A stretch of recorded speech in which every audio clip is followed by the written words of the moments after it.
All right, guys. So we're back here on 5.4, and we're going to review factoring polynomials, and I'm going to go ahead and follow it up and finish everything else. Okay?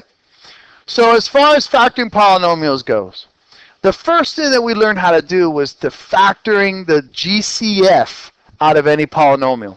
And we have 6x squared times y squared minus 2xy squared plus 6x cubed y. Now, the first thing that we always got to do here, guys, is find the GCF. So what monomial can be factored out of each of these terms, Denny? 2x squared y would be incorrect because unfortunately there's not enough x's in each of these terms, sir. 2xy is exactly correct. That's pretty awesome. I think I know what to do. I just think I animated it the wrong way. But thank you. It's okay. I put it on spin accidentally. My bad. Okay, so we got 2xy. Now, you're going to divide the given polynomial by the GCF. So that means that to every single one of these terms, you're going to divide 2xy. And what are we going to be left with? When we divide 2xy to everything, do it all in your papers really quick. What are you going to be left with? 3xy, and then negative 2y, and then minus y. No, unfortunately not. I would think that the setup would be the best thing for you to check out. Okay? And why are they all spinning? I do not know. That's pretty cool. Okay. That's awesome. It's pretty cool. No, I don't know why they all switched out on me. It is what it is. So you're going to divide the given polynomial by the GCF. And when I divide this 2xy, remember that I'm dividing it to this guy, and to that guy. Okay? So what would my final answer be? Think about what we had said. You must write your answer as a product of the GCF and simplified polynomial. So Chris? 2xy open parentheses. 3xy minus y plus 3x squared. Very good. Okay? So that's exactly what we would have. Yes, sir. You're right. So this would be a 3. My bad. Thank you. Thank you. It's a good catch. Okay? All right. Now, how about you guys factor this bad boy for me?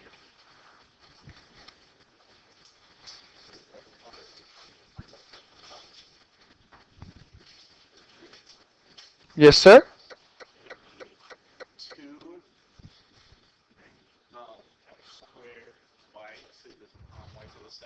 Okay, 2x squared y to the second would be the GCF. Very good.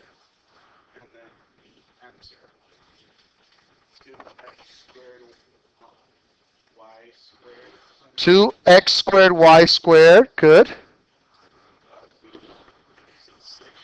6x minus 2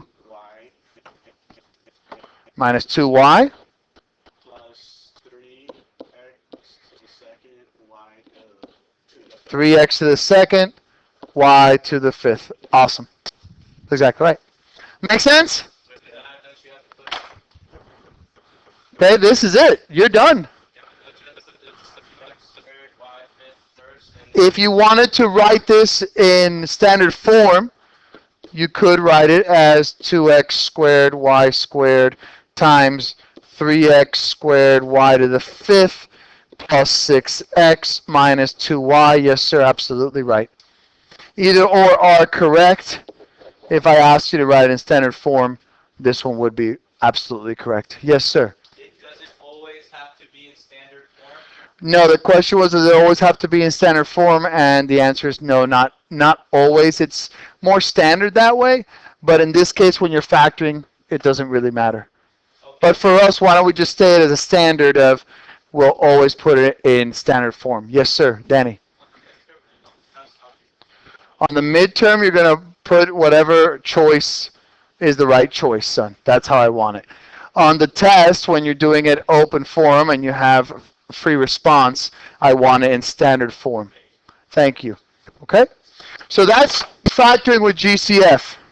Now, we also have factoring techniques for everything else in between. And we're going to start out with trinomials.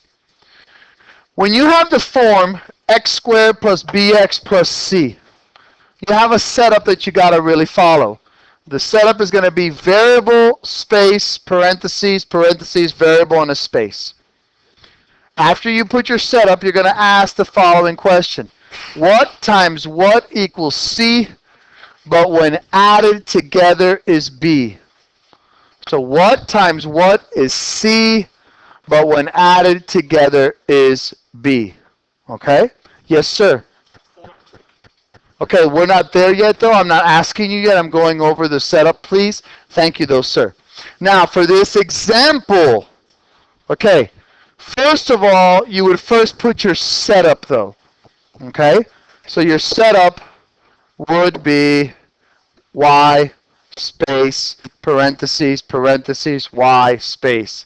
Now, the question, what times what equals 8 in this case, but when added together is negative 6? Yes, sir. Very good, son. So y minus 4 times y minus 2, and you are done. That is factored. Does that make sense, gentlemen? Yes, sir. All right. Awesome. Let's try these next two now. Okay. You have your setup. X and X. What times what is negative 22, but when added together is negative 9? Negative 11 and negative 11 and positive 2. Very good. And over here, what times what is 35, but when added together is negative 12? Negative 7 and negative 5. Negative 7 and negative 5. Fantastic. And that is absolutely correct.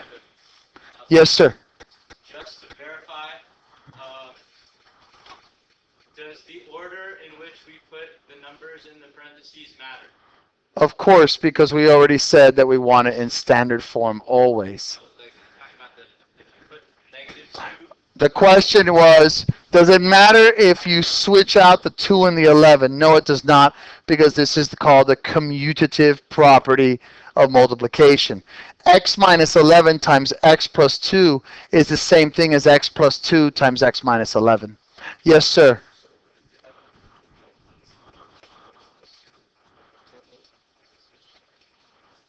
If you had 3x plus 11 and 2x minus 2, no, then you couldn't switch those. No, no, sir. You could switch these because the x's have the same coefficient. Okay? Does that make sense, gentlemen? Yes. Yes, sir. Is that the final answer? Because sometimes when you see factoring, it's like instead if you split it to 0, so that it would be positive. No, no, no, no. The question was, is this the final answer? Because sometimes you set them equal to 0. I am factoring here.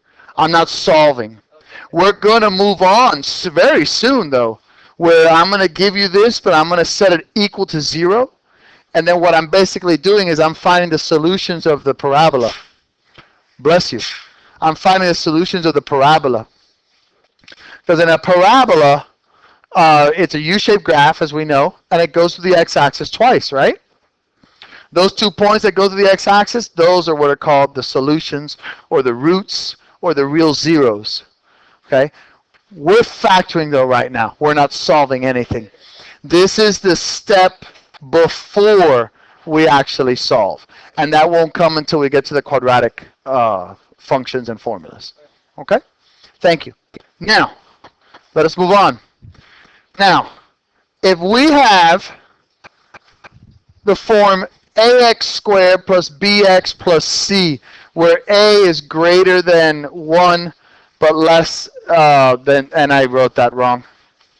That is absolutely false. It is where x is, oh, no, no, no, no, yeah. It's less than 0 and it could be greater than 1. It just cannot be equal to 0. Okay? Now, the setup in this case, we can have a cannot be 0. A cannot be 0. If a is 0, what happens here? Yes, it could be a negative, or it could be positive, but it can't be 0. Okay?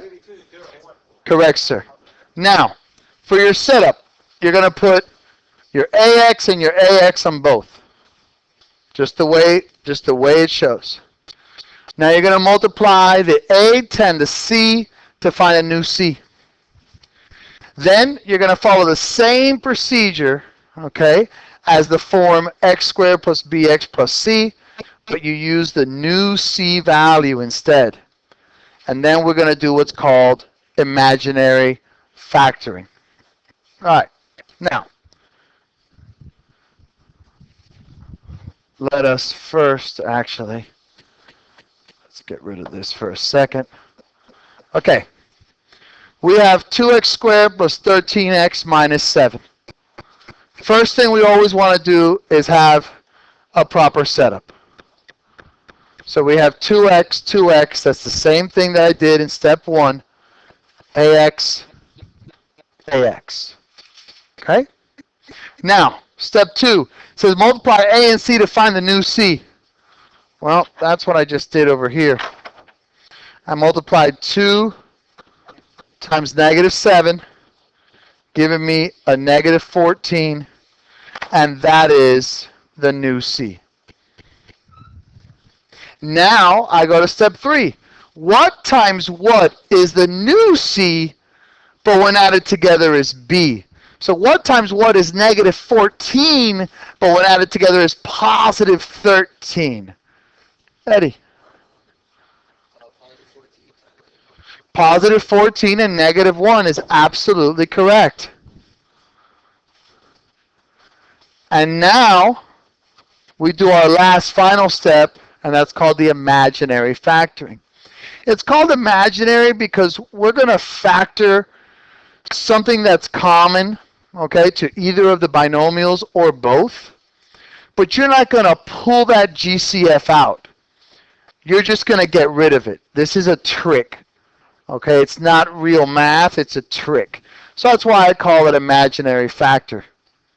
So what goes into 2x and 14? A 2. So I can factor out a 2 from this first binomial, right? Can I factor anything out of the second binomial? Okay, so that's my answer. After I factor out a 2 from 2x plus 14, I'm left with x plus 7 times 2x minus 1, and you are done. Yes, sir. Yes, sir. This is the Cuban method. Yes, sir. If we feel comfortable doing it a different way, is that okay? If you want to do it a different way, that's fine, son. As long as you know how to do it and it's consistent and it's accurate every single time. Yes, sir. If you had another common factor that you could pull out of the second binomial, of course. But in this case, you didn't. Yes, of course they could be different. Yes, sir. You can factor out, you can imaginary factor different values for each binomial. Yes, sir. All right, let's move on. Okay, how about this bad boy? What's my first setup here? 12m, space, 12m.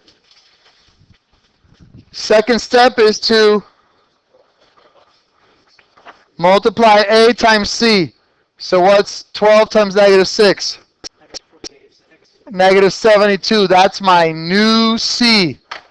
So step 3. What times what equals negative 72, but when added together is negative 1? Negative 9 and positive 8 is 100% right. Now, we can do some imaginary factoring. What can I factor out of 12m minus 9? A 3, very good. What can I factor out of a 12m plus 8? A 4, very good. So when we factor those out, you get 4m minus 3 times 3m plus 2. So all of this is a review so far. We did all of this on Friday. Yes, sir. Foil that last part. If you follow this out, you should get what you started with. So if you ever wanted to check your work, you could follow it out and you will start with what you started with. If not, then you messed up. You got to do it again. Okay? Now, special cases. Special cases. First one we're going to talk about is difference of squares. And the difference of squares is very easy to recognize. It's the difference of two perfect squares, literally. That's why they call it difference of squares. So when you have a perfect square, a squared, and another perfect square, b squared, and they're being subtracted, that's a difference of squares. And when you have a difference of squares, it factors out to the square root of the first plus the square root of the second times the square root of the first minus the square root of the second. So when you have a squared minus b squared, it factors out to be a plus b times a minus b. So let's take a look at some examples. X squared minus 9. What's the square root of x? What's the square root of 9? So it's going to be x plus 3 times x minus 3. What about 9x squared minus 144? Is 9x squared a perfect square? Is 144 a perfect square? Before we do the difference of squares, though, can I factor anything out of both of those terms? 3. Can we factor out a little higher? A 9. Very good. So I would first factor out a 9. So that would give me 9 times x squared minus 16. And then this would become 9 times x plus 4, x minus 4. Yes, sir. Yes, or you could have done it this way. Sometimes if you don't factor out the GCF, look at what happens. I could have gone right to the meat and potato of this and said 3x plus 12, 3x minus 12.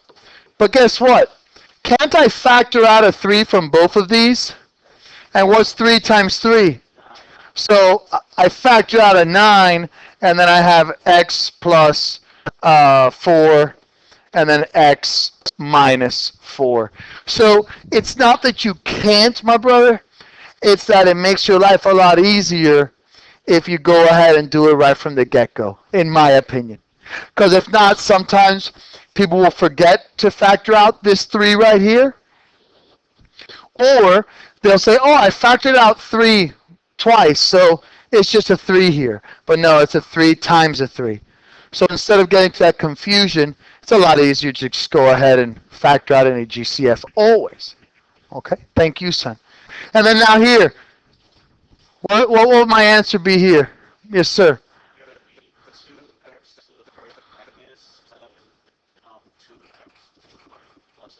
2x to the 4th plus 11, 2x to the 4th minus 11. Fantastic, son. Great job. Yes, sir.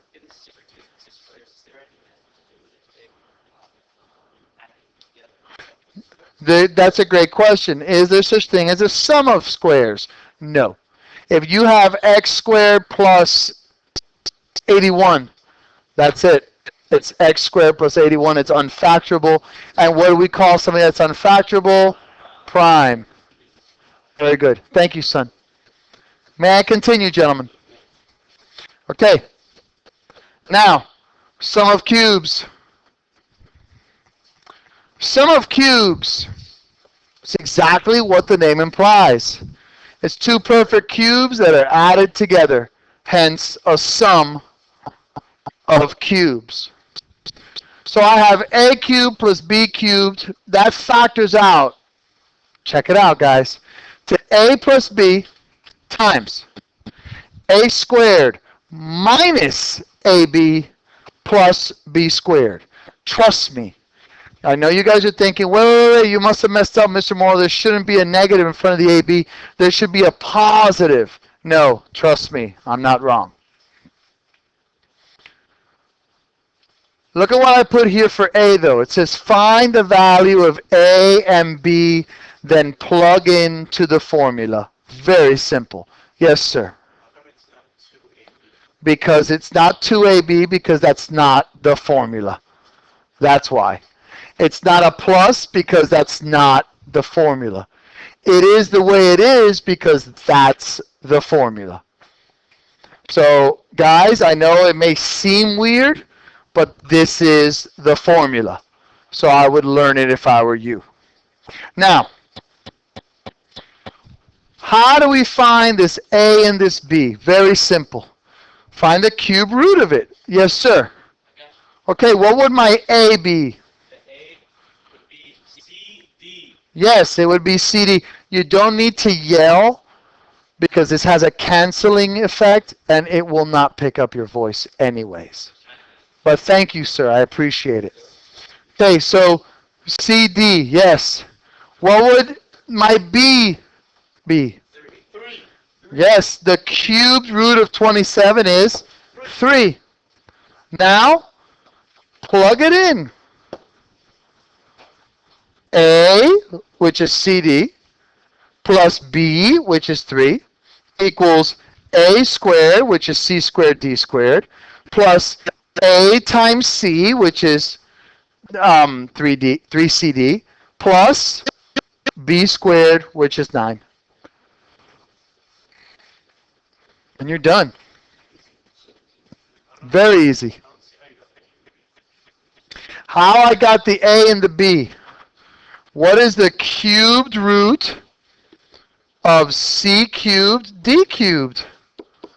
CD. What is the cube root of 27? 3. When they're asking for cube root, sir, they're asking what number times itself 3 times gives me the value inside of the radical. So what number times itself 3 times equals 27? 3. 3 times 3 is 9, times 3 is 27. Done. What times itself 3 times gives you C cubed D cubed? Well, CD times CD times CD, that's C cubed D cubed. Yes, sir. Is there a trick of finding the cubes of a number was the question. No, unfortunately, and I'm not trying to be sarcastic, it's a matter of knowing your multiplication tables. Really knowing them. So if I were you, what I would do, I would memorize maybe 1 through 12, the cube roots, just to know them, you know? Thank you, sir. That's going to help you out a lot, okay? Yes, sir. The reason that it's cubed is because it's called the sum of cubes. That's a perfect cube, and 27 is a perfect cube. Thank you for asking. That makes sense, gentlemen. All right. Now, difference of cubes now. Same procedure, thank God. So it's not much to learn. But this time when you have A cubed minus B cubed, that factors out to become A minus B times A squared plus AB plus B squared. You find the values of A and B, then plug into the formula. So in this particular case, what's the cube root of x cubed? What's my A term? X. Very good. What's the cube root of 64? What's my B term? 4. Very good, son. Now, you have your A, you have your B. Plug it in. A minus B, which is x minus 4, times A squared, which is x squared, plus A times B plus B squared. When they don't give you variables, you have to multiply them. When they don't give you variables, you have to multiply them everything. I have no idea what that means. For example, x3 would have been 27.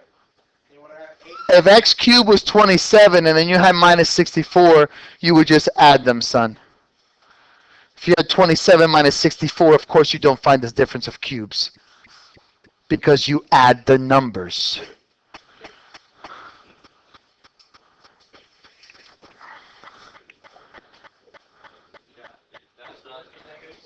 No, it's not negative 4. Good question. This guy is ignored. This is your A, and this is your B. The sign is ignored. Thank you for asking, son. So whether it's positive or negative makes a difference on whether. Whether it's positive or negative makes a huge difference. If it's a difference of cubes, you're going to have A minus B times A squared plus AB plus B squared. If it's a sum of cubes, it's going to be A plus B times A squared minus AB plus B squared. All right. Now, perfect squared trinomials.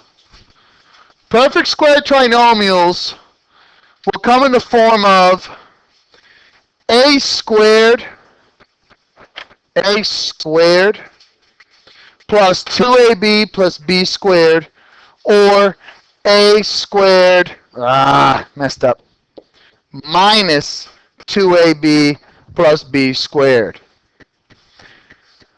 The first one, the perfect square, it factors out to be A plus B squared. The second one, A squared minus 2AB plus B squared, factors out to become A plus B, A minus B squared. I apologize about this mess up, guys. Okay? So, yes, sir. This is the opposite of what we're doing. No, this is not a difference of squares or a sum of squares. This is perfect trinomial. Before Correct. Before we would multiply them to find this form, the trinomial. Now we're getting the trinomial, we're turning it into the binomial. Yes, sir. So how to detect this? You don't have to memorize this. You could use our regular procedure of what times what is 16, guys, but when added together is 8? 4 and 4, right? Well, wouldn't that be the same thing as saying x plus 4 squared? So if you didn't want to memorize this and you want to go the long route, that's fine. I swear, that's fine. However, wouldn't it have been easier to do this? Is that a perfect square? Is that a perfect square? What's the square root of x squared? What's the square root of 16? What's 2 times 4 times x? 8x. 2 times 4 times x is 8x. So that means it fulfills the requirements of a perfect square trinomial. So it's x plus 4 squared. For the second one, x squared minus 18x plus 81. Bam. X minus 9 squared. Awesome. Well done. Does that make sense? Okay. All right. Let's move on. Now, factoring by grouping. Okay, this is a very simple one. It always gets a lot of people though into the very sad parts of math because they're like, I don't get it, but it's really easy. First of all, you're going to factor by grouping when you are given 4 terms.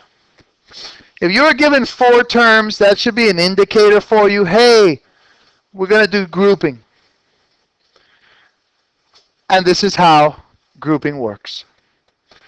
When you have ax plus a bx plus ay plus by, that's going to equal x times a plus b plus y times a plus b, which then factors out to a plus b times x plus y. That's kind of difficult. Okay? So what we're going to do is as follows. Always separate these into 2 different binomials. So you got a cubed minus 4a squared, and then you put parentheses around the positive 3a minus 12. Whatever sign is here in the middle, please keep it. Please keep it inside. And in between these 2, you put a little plus sign. Okay? Now, after you have set that up, you're going to find out that you can factor something from both binomials. Okay? So after you set this up, you can factor something out of both binomials.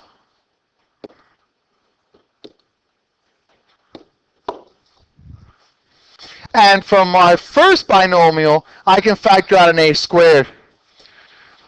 From my second binomial, I can factor out a 3. Once I factor out my a squared and my 3, what happens? Well, if you can see, I've got now a squared times a minus 4 plus 3 times a minus 4.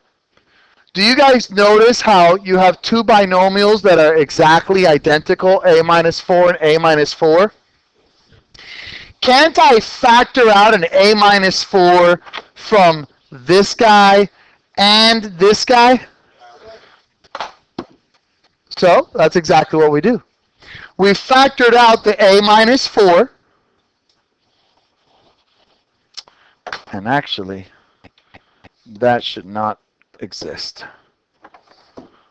Sorry about that. That's multiplied. So I have a minus 4, which I took from here, and I pulled it out. And then what's left over? This 3 and this a squared, which I combine as a second binomial. And you are done. A squared plus 3 times a minus 4 is your answer. Yes, sir. If you don't get the a minus 4 on both sides, you know you did something wrong? Correct. The question was, if you don't get the a minus 4, this guy right here, on both sides, you knew you'd do something wrong? Yes. In fact, the whole goal is to simplify these two guys so that you have equal binomials. Okay? Great question. Now, all of this was learned in Algebra 1. And now this is all review. What they wanted you to really know how to do is the following. How would I use my factoring skills to simplify the following rational expression? Okay? Eddie. On the first one, on x squared plus 4 times 3, I would first make that into x plus 3 times x minus 1. Very good, son. What he basically is going to do is factor both the numerator and the denominator. That's exactly right. So when I factor the numerator and the denominator, I'm going to get x plus 3 times x minus 1 for the numerator and x plus 4 times x plus 3 for the denominator. Now, do you guys see any binomials that are identical from numerator to denominator? Yes, sir? X plus 3, very good.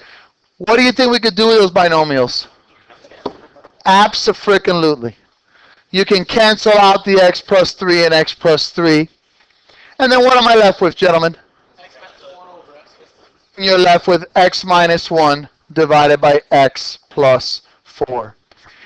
And those are the skills that you're going to need to solve the problems on lesson 5-4. Does that make sense, gentlemen? Yes. All righty. So we are golden. Thank you.